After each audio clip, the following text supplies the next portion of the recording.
I knew the guy looked familiar, scruffy beard, worn-out clothes, a baseball cap pulled low over his face. He sat on a park bench, sketchpad in hand, lost in his own world. If I hadn't glanced twice, I'd have walked right past him like everyone else, but something about him made me pause. The park was buzzing with life, dog walkers, joggers, parents chasing hyperactive kids. A street musician played the saxophone near the fountain, and the smell of hot pretzels drifted from a nearby food cart. It was just another day. Until it wasn't that a police cruiser rolled up near the entrance point. 2 officers stepped out. One was tall, broad-shouldered, and young, his uniform still stiff from too many starch cycles. Officer Carter. The other was older, slightly weary-looking, and walked with a deliberate pace. Officer Langston. That I wasn't paying much attention at first. Cops did their rounds all the time. But then I noticed Carter zeroing in on the man on the bench. His stride had a purpose, like he had already made up his mind. Langston hesitated, but followed. "Sir," Carter barked, standing over the man. "You can't be here." The man barely looked up. He continued sketching. "I'm in a public park," he said, his voice calm but firm. Carter crossed his arms. "Yeah, well, you look like you're loitering." Langston shifted uncomfortably. He clearly wasn't sure about this, but he didn't stop his partner either. "I'm just drawing," the man replied, finally glancing up. "That's when it hit me." The face under the cap, the unmistakable jawline, the deep-set eyes. It was Keanu freakin' Reeves. I stared. Was this some weird prank? A stunt for a movie? No way a celebrity of his level was just sitting here, dressed like a homeless guy, getting harassed by cops. Carter wasn't convinced by the explanation. "What's in the bag?" he asked, pointing to the worn-out satchel beside Keanu. Keanu sighed. "Some pencils, a sandwich." "You want me to dump it out right here?" Carter narrowed his eyes. "Actually, yeah. I do." A few people slowed down, sensing something was off. A woman with a golden retriever stopped pretending to adjust her leash and started recording on her phone. Keanu didn't move. "I'm not breaking any laws," he said. Carter's jaw tightened. He hated being challenged. "I'm not asking, I'm telling you." Langston finally spoke up, his voice lower, trying to de-escalate. "Look, let's not make a scene. Maybe just, too late." The scene was happening. A jogger stopped. Another bystander started recording. The energy in the air shifted. This wasn't just about a guy on a bench anymore. Keanu reached down slowly, unzipped his bag. Carter's hand twitched near his holster, and then Keanu pulled out a half-eaten sandwich. He unwrapped it, took a slow bite, and stared at Carter like he was daring him to do something. The sheer boredom in Keanu's expression made Carter's face flush red. "You think this is funny?" Carter snapped. Keanu swallowed his bite, brushed crumbs off his lap.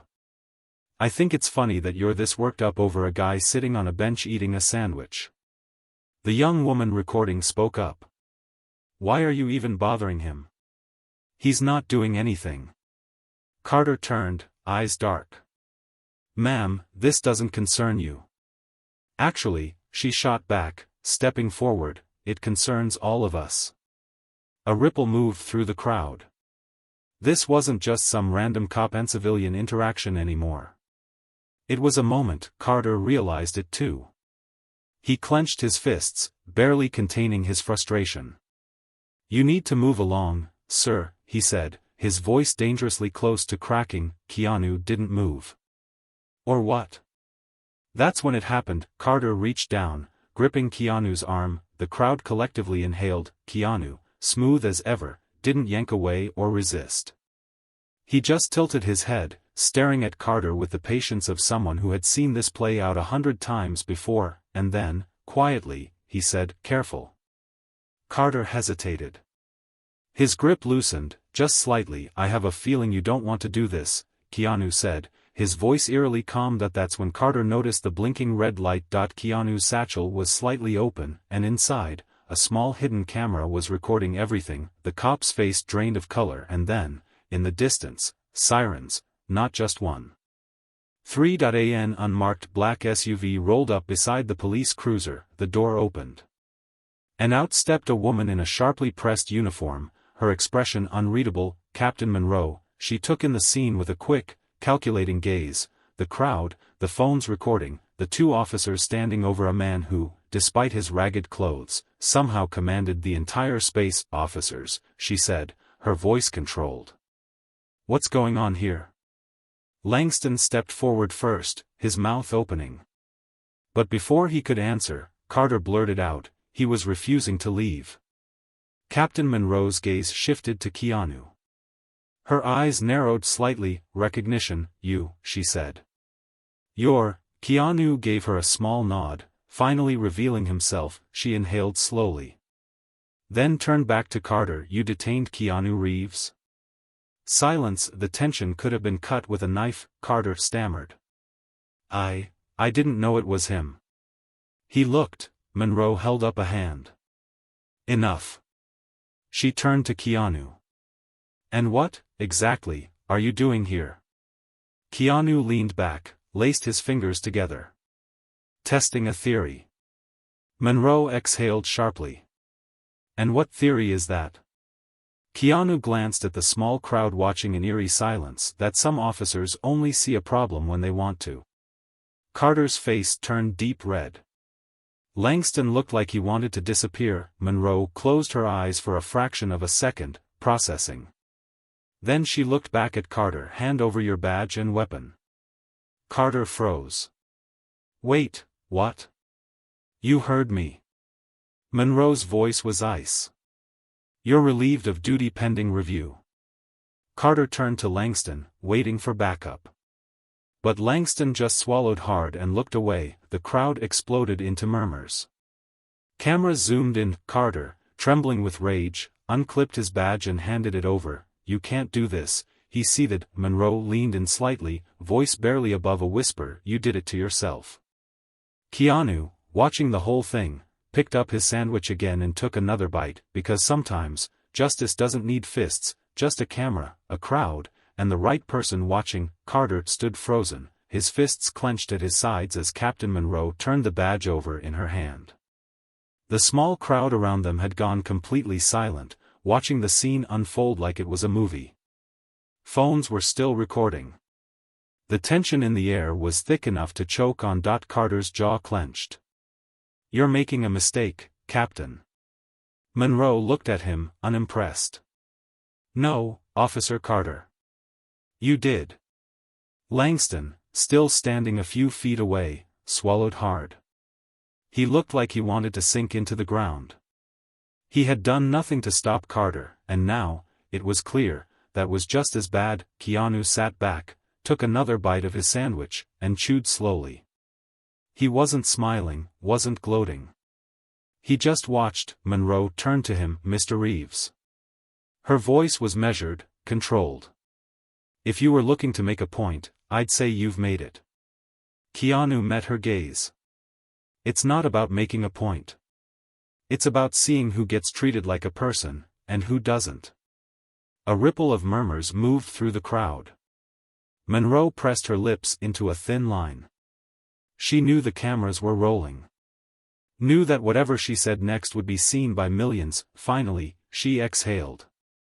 I'll be handling this internally. You're free to go. Keanu studied her for a long moment. Then, without a word, he picked up his satchel, stood, and slung it over his shoulder. The cameras followed his every movement as he walked past Carter, who was still standing there, shaking with silent rage. Keanu paused for just a second, leaning in, quietly. Just for Carter, he said, control's a funny thing, huh? Carter flinched. His whole face burned. Keanu didn't wait for a response. He just walked away, leaving the park in stunned silence, but the world had only just started paying attention. The video went viral within hours. By the time Keanu got back to his hotel, it was all over the internet. Twitter, TikTok, Reddit, his face was everywhere. The clip of him sitting calmly while Carter blew up had already been turned into 1,000 memes. police car light when you're just trying to eat your sandwich and end up exposing corruption. Police car light camera. Keanu Reeves sitting on a bench eating a sandwich has done more for justice than half the government. Camera fire. #bench justice was trending worldwide, but it wasn't just jokes. People started sharing their own stories about being profiled, harassed, ignored. Someone even found Carter's record. Police car light breaking. Officer Carter has been accused of excessive force before. Department buried it. Now we know why. Police car light. Things spiraled fast. By the next morning, news stations had picked up the story.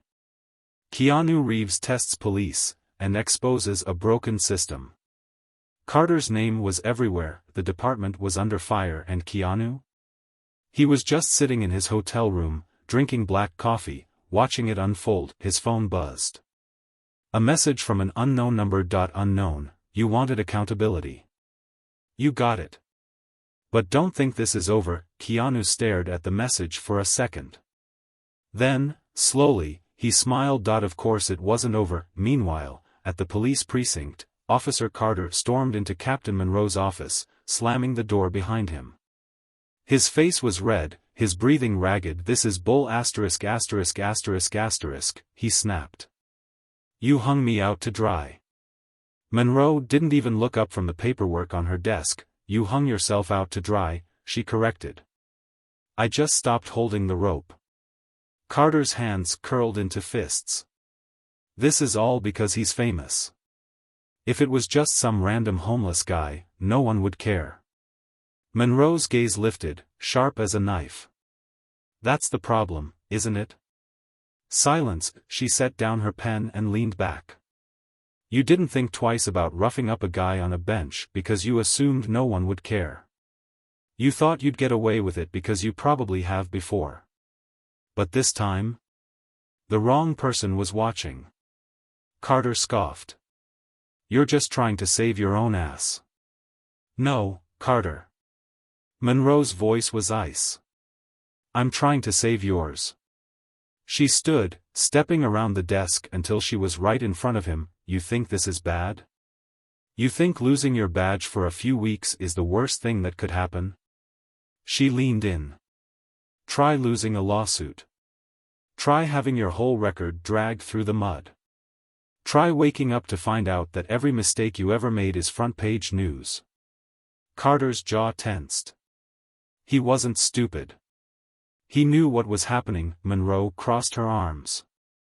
If you're smart, you'll keep your mouth shut and take the suspension. But if you try to fight this? She shook her head. You'll lose. Carter swallowed hard because she was right. Back at the park, people had started leaving notes on the bench. Flowers. Messages written on scraps of paper. This bench is for everyone. We see you. We hear you. Even a hand-scrawled sign, sit here if you believe in justice. The small moment had become something bigger. And when Keanu Reeves finally returned, 3 days later, wearing the same scruffy clothes, he found people waiting for him. They didn't crowd him. Didn't beg for pictures, they just sat quietly. In solidarity. A young boy, maybe 10 years old, hesitated before approaching. He had a small notebook tucked under his arm. Keanu looked up, smiling softly. Hey, kid. The boy swallowed, nervous. Can I sit? Keanu nodded. Of course. The boy climbed onto the bench, opened his notebook, and started sketching. Keanu glanced over. It was a rough drawing of a man sitting on a bench, one side of his face hidden under a baseball cap, the other side unmistakably Keanu Reeves. Keanu let out a small laugh. That's pretty good. The boy beamed. Then, hesitantly, he whispered, Are you gonna leave again? Keanu looked at him, thoughtful. No, he said finally. Not yet. The world was still watching and there was so much more left to do. The world had seen the video, the bench had become a symbol, and Keanu Reeves? He was still sitting right there. People came and went, some just passing by, others stopping for a moment, leaving small notes or flowers by the bench. Nobody asked for selfies. Nobody treated him like a celebrity. It wasn't about him anymore. It was about the moment, the movement, and that's when the trouble really started. The warning: Keanu wasn't stupid. He knew the system wouldn't take this lying down. He had embarrassed them, exposed something ugly they couldn't just brush under the rug. So when the first warning came, he wasn't surprised that it happened late at night. He was walking back to his hotel, hoodie pulled up, hands in his pockets. The streets were quieter now, the rush of the city settling into a low hum. That's when he heard the footsteps behind him, not casual. Not accidental, deliberate. Keanu didn't turn around right away. Instead, he stopped at a corner store, letting the glass door swing open with a chime.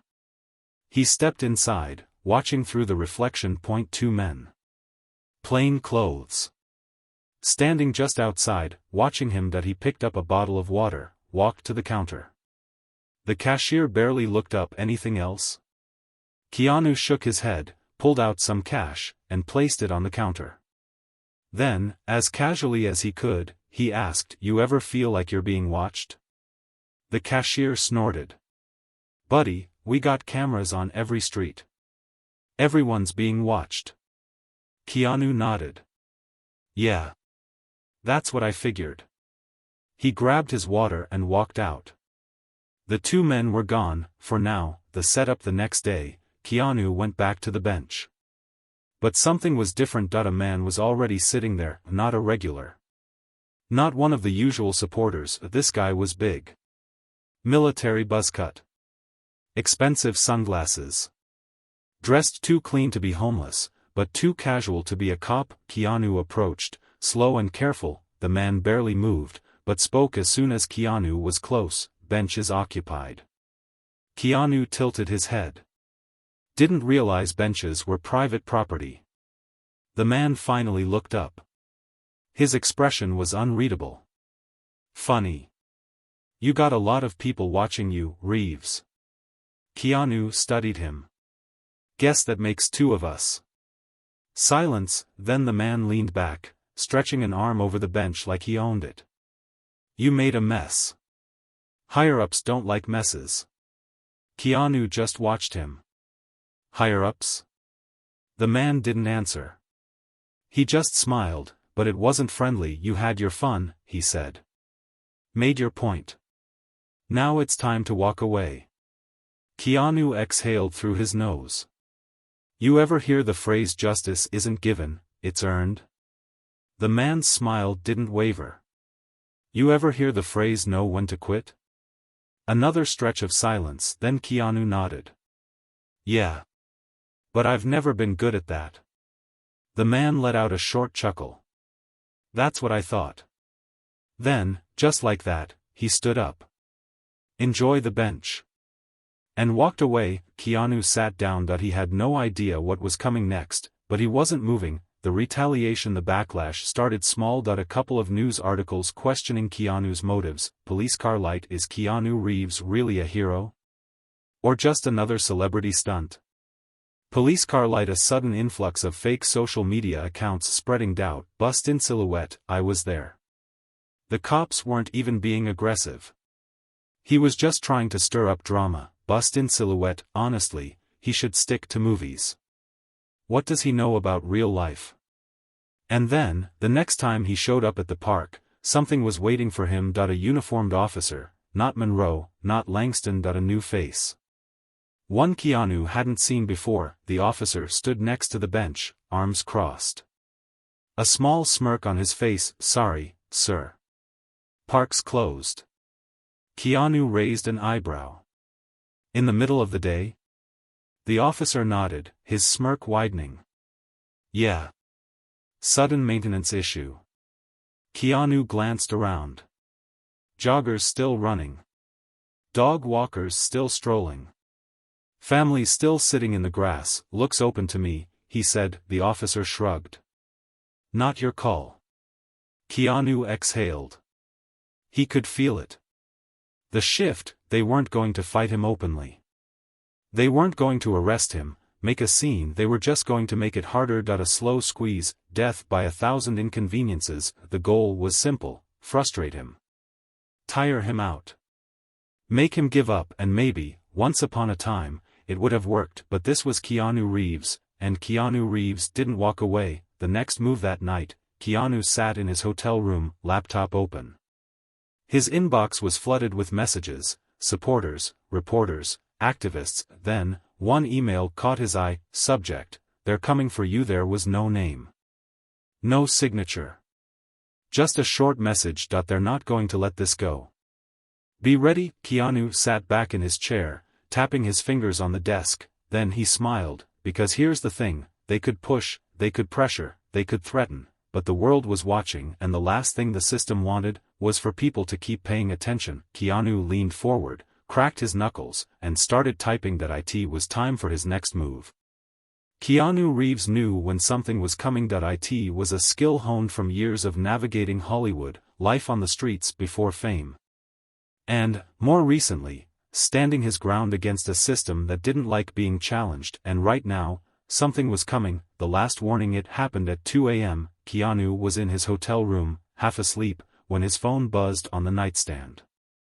An unknown number. He let it ring twice before answering. Silence. Then, a low voice: "You've had your fun, Reeves." Keanu sat up, fully awake now. "I don't remember calling this fun." A small chuckle on the other end. "Then you're not gonna like what happens next."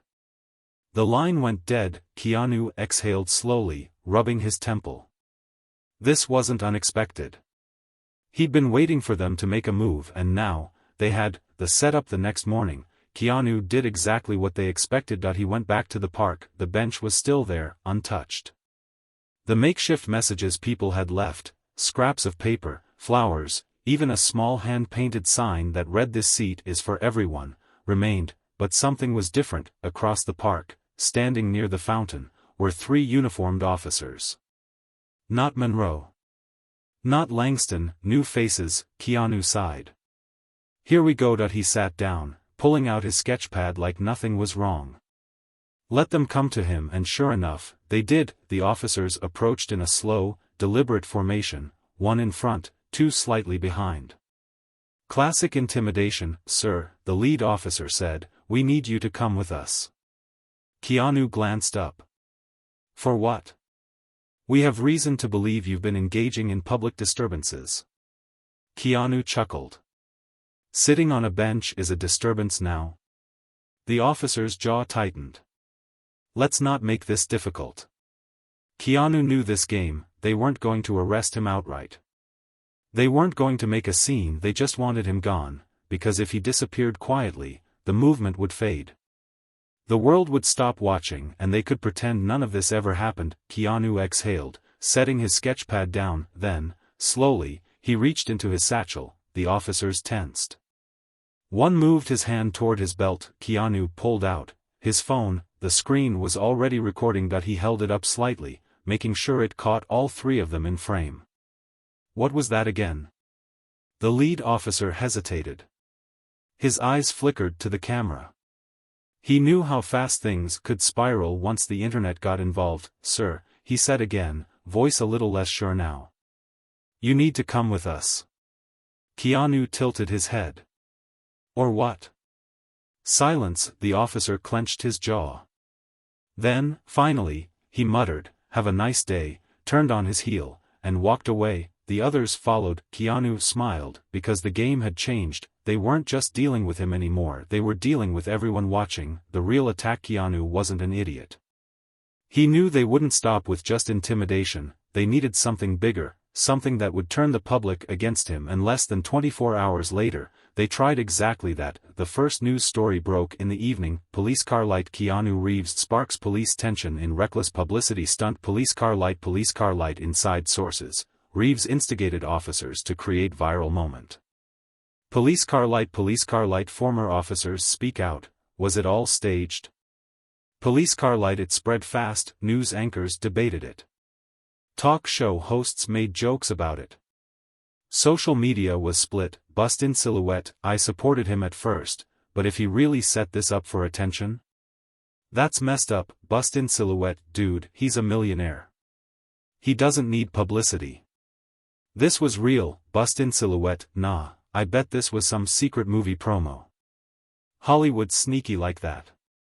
And then, late that night, a second story dropped, police car light breaking. Anonymous witness claims Keanu Reeves was offered a deal, and rejected it. Police car light. The article claimed that the real reason Keanu was being targeted wasn't because of what happened on the bench. It was because he had turned down something big, and now, they were making an example of him. The leak. The next morning, Keanu got an email. Subject: you need to see this. No name. No signature, just one attachment. A leaked document. Keanu clicked on it, and what he saw, it changed everything. It was an internal police memo.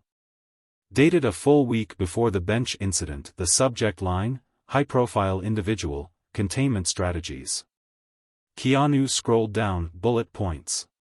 Detailed instructions. Plans on how to control public perception. And then, at the bottom, one line that sent a chill down his spine: if compliance is not achieved, alternate narratives must be introduced. Alternate narratives, lies, spin, the very thing they were doing right now. Keanu closed his laptop. Then, for the first time in days, he let out a short laugh, because they had just made a fatal mistake. They had underestimated him. Again, the next move. Keanu wasn't just going to defend himself. He was going to expose everything. He reached for his phone, dialing a number he hadn't used in years. The line picked up. A familiar voice. Keanu? Keanu leaned back in his chair. Hey, he said. You still work at the Times? There was a pause, then, yeah. You got something for me? Keanu smiled. Oh yeah, he said. I got something big. Because if they wanted a fight, they just got one. The war for the truth had begun. Keanu Reeves wasn't just fighting for himself anymore. This wasn't about one cop. One bench. One moment. It was about all of it, the people watching. The system squirming. The lies unraveling. And Keanu, he was about to set the whole thing on fire. The leak goes public. The article dropped at exactly 8:00 a.m. Front page. Internal police memo suggests coordinated effort to discredit Keanu Reeves. The document Keanu had received, the one detailing their strategy to manipulate public perception, was now out in the open. Screenshots of the memo flooded social media. Police car light. Alternate narratives must be introduced. They were planning to lie from the start. Police car light. Police car light. This isn't about Keanu anymore. This is about how many times they've done this to people who didn't have cameras on them. Police car light. Police car light. This memo is dated before the bench incident. Before.